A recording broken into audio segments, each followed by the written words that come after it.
Heute ist der 29. September 2024. Genau. Gut, okay. Und zwar wollte ich gern mit dir heute über Prophezeiungen sprechen. Und zwar, weil ich da auch immer wieder ähnliche Fragen bekomme. Und zwar,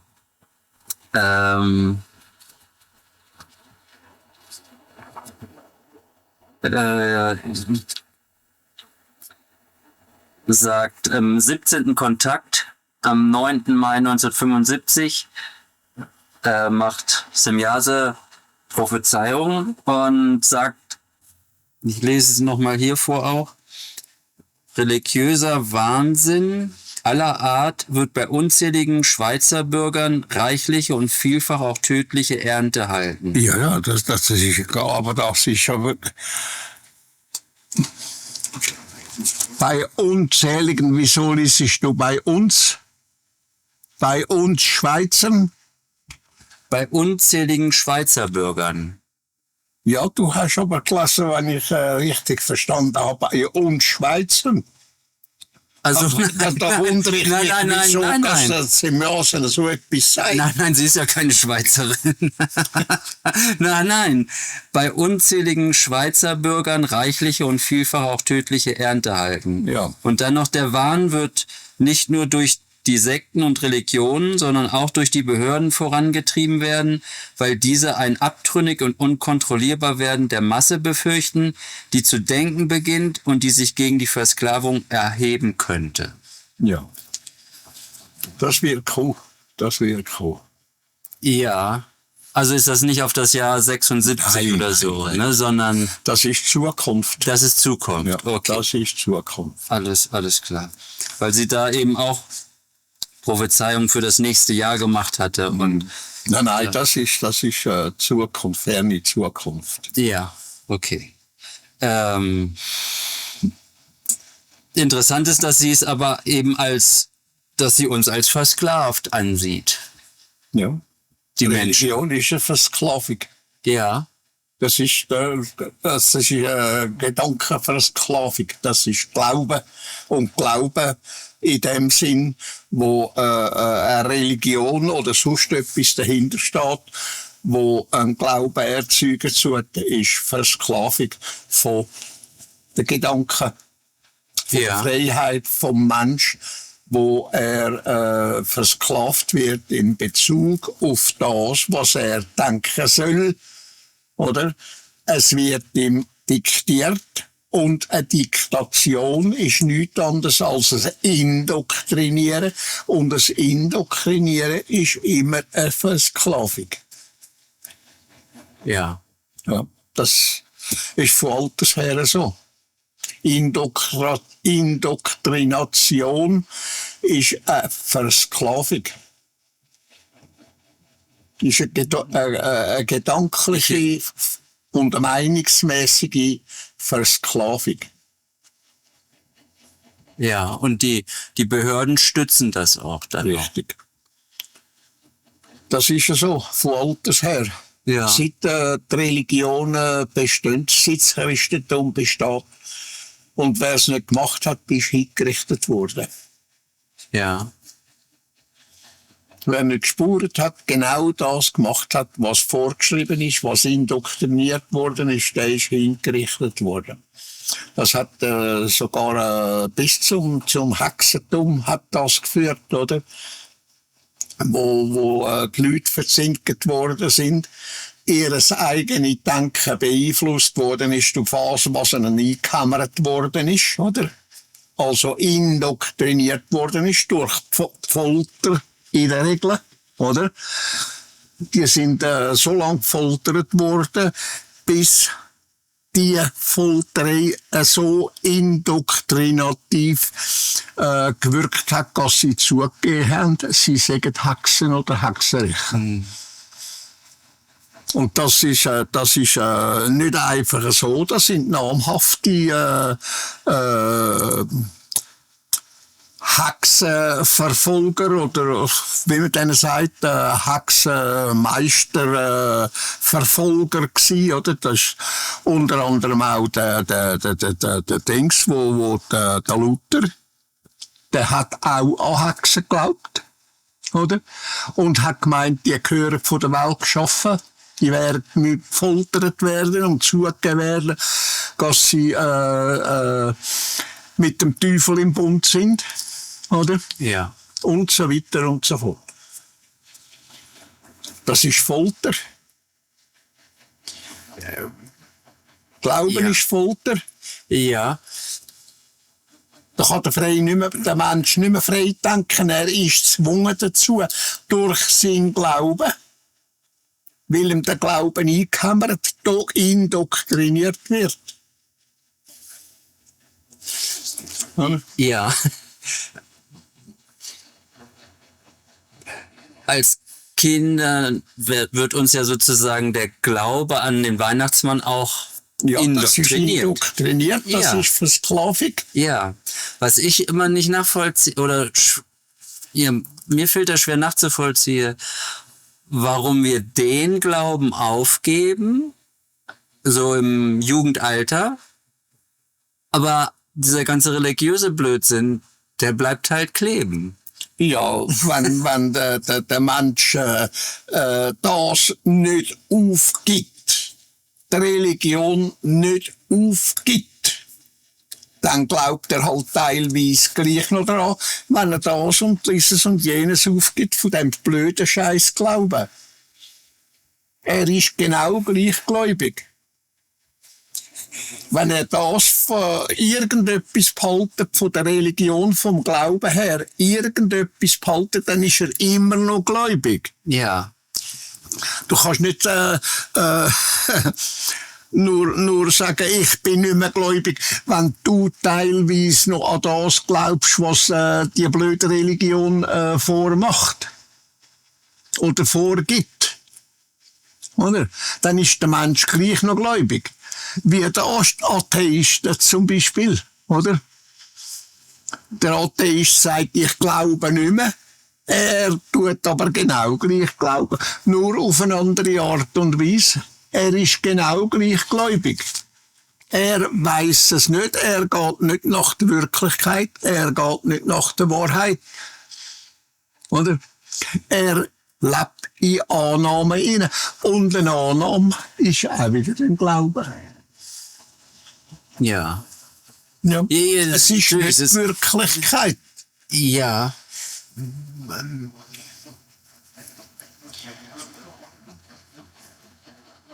Ich war ja auch mal gläubig. Und jetzt Atheist würde ich beschreiben, dass dann jemand glaubt, dass da kein Gott ist. Ja, natürlich. Und Er wie glaubt, wird das dass zum kein Wissen? Gott ist. Er weiß nicht, dass kein Gott ist. Sein Wissen reicht dazu nicht aus. Er glaubt einfach, es ist kein Gott.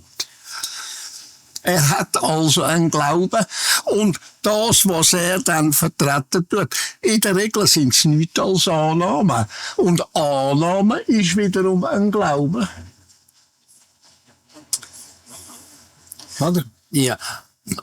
Er kann nicht sagen, es ist tatsächlich so. Er sagt ja, der Atheist sagt ja, ich nehme an, Ja. oder? Es ist so und so. Er stellt die Möglichkeit in den Raum, dass es Ja, da einen genau. Gott geben könnte. Genau. Aber es gibt keine Beweise dafür. Ja. Und das ist ein Glaube. Ja. Es ist erst kein Glaube, wenn der Mensch 100%ig weiss, es ist so. Und sonst muss man halt sagen, ich weiss es tatsächlich nicht. Ja. Ich weiss es da nicht, ich weiss es da nicht, ich weiss es da nicht. Oder was es auch immer ist, wo er gefragt wird, ich weiss es nicht. Aber das, was er weiß, kann er sagen, das ist effektiv die Wahrheit, das ist die Wirklichkeit. Weil er weiß, dass das tatsächlich so ist, weil er es zum Beispiel erlebt hat, gesehen hat, gehört hat und so weiter und so fort. Oder einfach gefühlt hat, oder? Und so weiter. Ja, bei mir kann ich sagen, da war ich ein paar Wochen hier und da hatte ich das war beim Computerraum. Da bin ich da gerade draußen vorbeigelaufen, beim Guido-Wohnwagen. Und auf einmal war das wie so ein kleiner Schock. So der Gedanke wie, oh, alle Religionen sind nicht real. Also ich kann es schlecht beschreiben. Es war eben so ein Gedanke, aber auch Gefühl dann halt so wie ganz konkret wie ein konkretes Gefühl, würde ich es beschreiben. Dass das alles Illusionen sind. Ja, natürlich. Das ist alles. Und Religion, das Wort Religion, weißt du, was das überhaupt bedeutet? Nein. Das heißt Rückführung zum Ursprung. Das ist eigentlich das, was Religion bedeutet tut. Was tatsächlich müsste sein, dass der Mensch zurückführt auf das, was tatsächlich ist, was die Wahrheit ist, was die Wirklichkeit ist. Das ist das.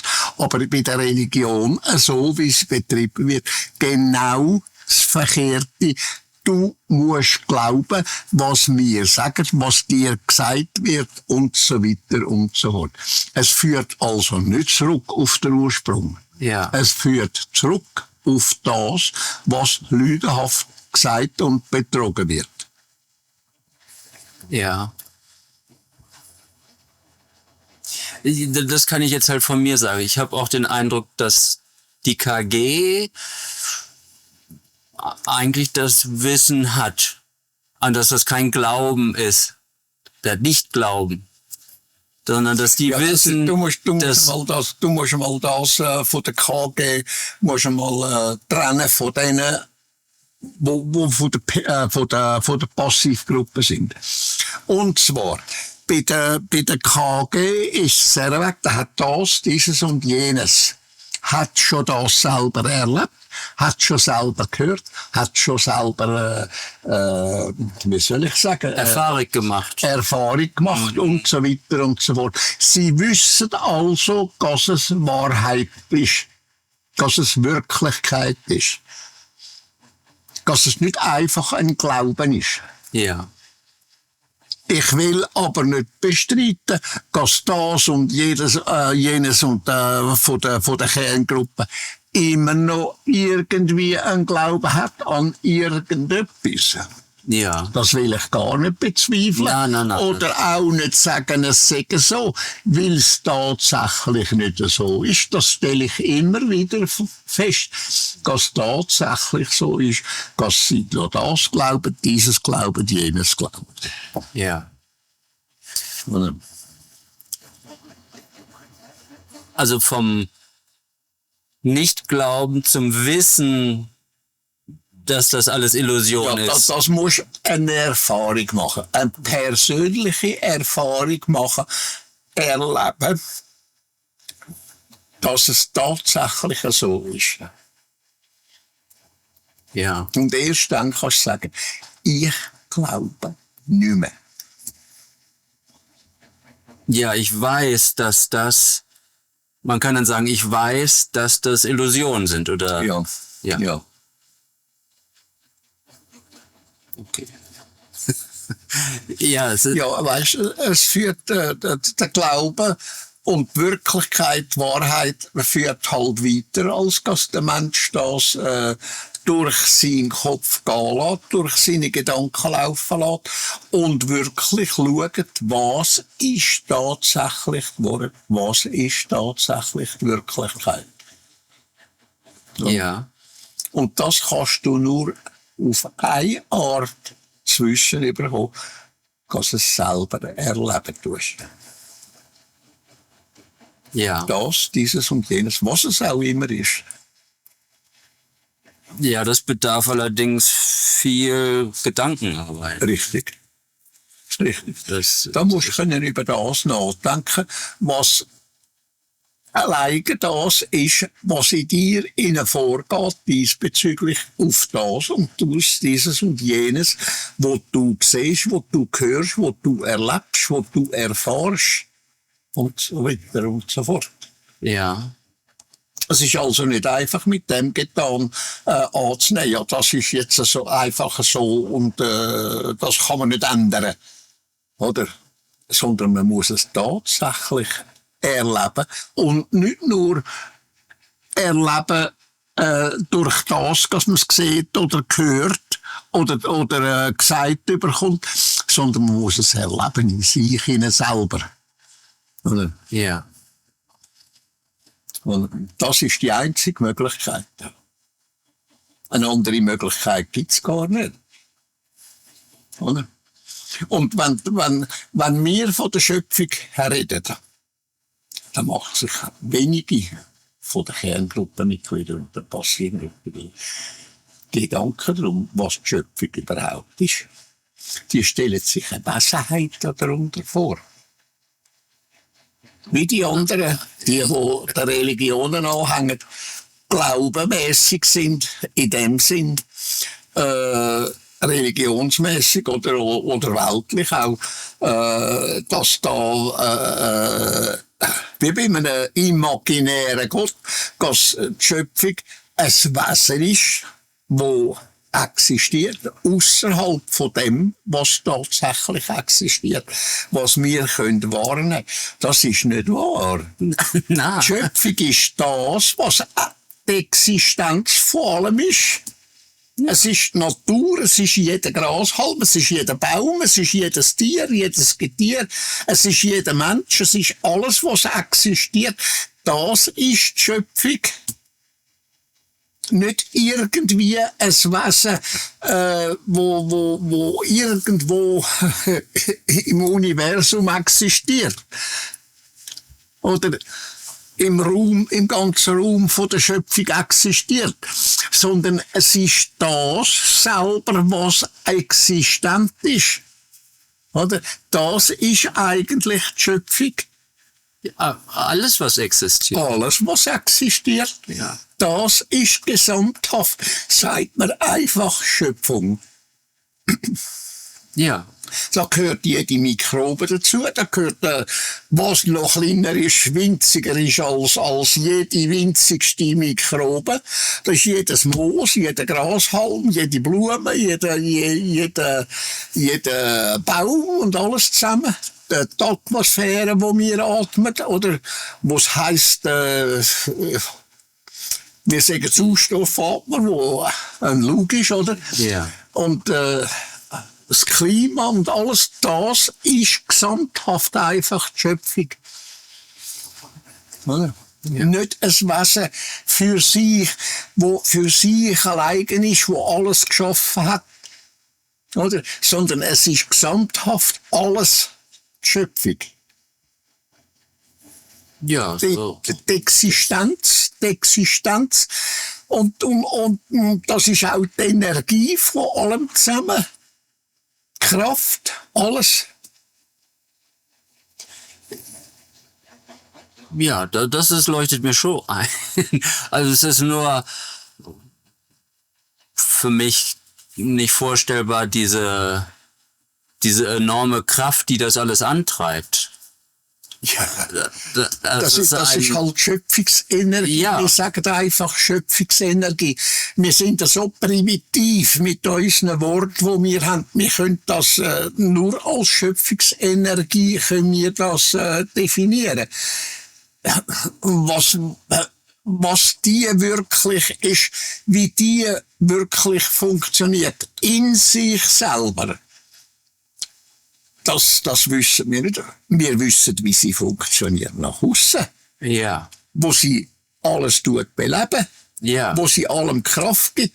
Das können wir nachvollziehen.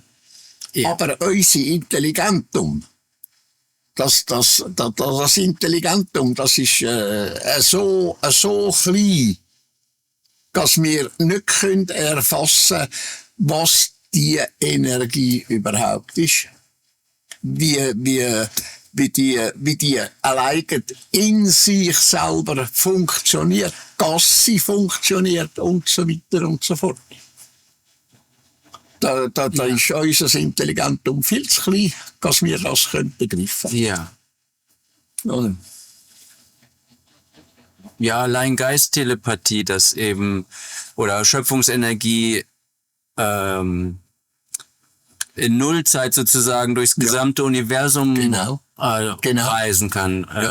Das ist erklärbar, die muss nicht reisen, die ist vorhanden im gesamten Universum, im gesamten Bereich von dem, was wir sagen, die Schöpfung, wo ist allumfassend, oder? Ja. Wir wissen, wie groß das ungefähr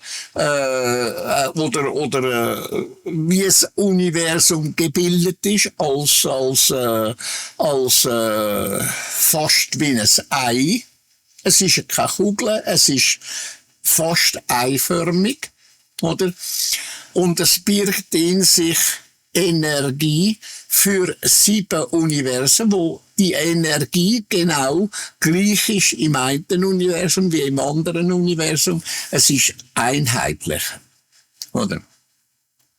Das wissen wir. Wir wissen aber nicht, wie die Schöpfungsenergie geschaffen ist, wie sie überhaupt zustande gekommen ist. Wir wissen, wie sie wirken tut, oder? Das sehen wir mit unseren Augen. Das können wir auch spüren und warnen und so weiter und so fort.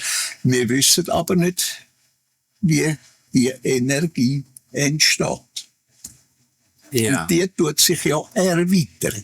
Die tut sich erhöhen, die Energie. Die wird immer kräftiger. Ah ja. Ja, das wissen wir, aber wir wissen nicht, wie sie entsteht. Wir wissen, woher sie kommt, oder? Ja. Aber wie sie in sich selber funktioniert, das wissen wir halt nicht. Ja. Oder? Gut, ich danke dir. Ist schon 5 nach. Ja.